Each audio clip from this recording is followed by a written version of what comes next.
Madame, Monsieur, bonjour et merci de nous rejoindre. En Côte d'Ivoire, bientôt la création de 3 zones économiques, respectivement dans les villes de San Pedro, dans la région sud-ouest, Abidjan, dans le sud, et Ferkessédougou, dans le nord. Le gouvernement ivoirien, avec à sa tête le Premier ministre Ahmed Bakayoko, a signé hier une convention avec Arise, un groupe panafricain de solutions en infrastructure et logistique. Ce projet, estimé à plus de 1000 milliards de francs CFA, vise à développer une base industrielle afin d'augmenter le taux de transformation des matières premières dans le pays. Coronavirus oblige, les assemblées annuelles de la Banque africaine de développement, la BAD, débutent aujourd'hui par visioconférence. Les travaux vont s'achever demain, jeudi 27 août 2020. Thème retenu, mieux reconstruire l'Afrique après la pandémie de Covid-19. Toujours en Côte d'Ivoire, les préparatifs de l'élection présidentielle du 31 octobre prochain.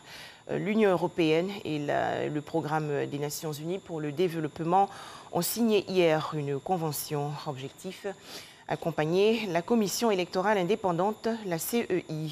Les détails, Salima Toudia.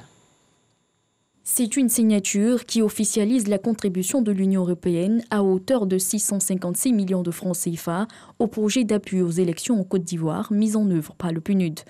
Un soutien au processus électoral pour un climat apaisé. Nous ne soutenons pas un candidat, nous soutenons un processus, car nous, Union européenne, nous croyons profondément que l'élection est le meilleur moyen de désigner les gouvernants et qu'il est dans l'intérêt de tous, opposition comme majorité, que ce processus se passe bien et que les Ivoiriens aient confiance dans le résultat qui sera proclamé début novembre.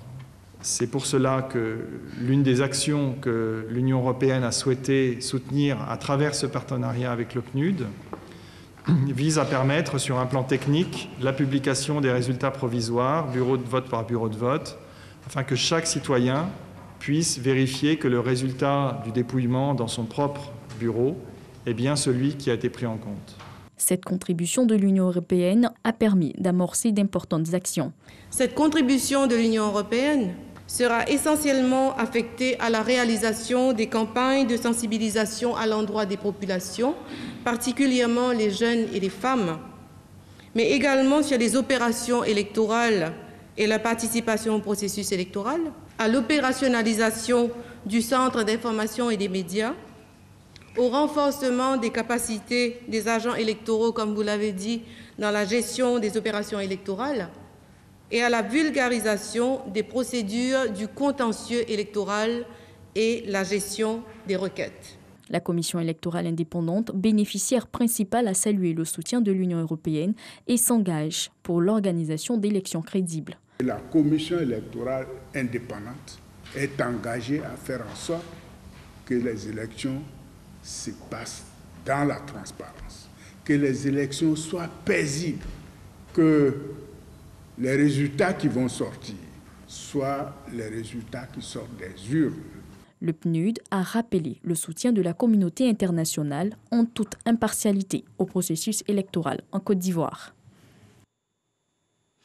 Autre actualité nationale, la justice a condamné hier la radiation de l'ex-président Laurent Gbagbo de la liste électorale. À noter que aucun recours n'est possible devant une juridiction ivoirienne.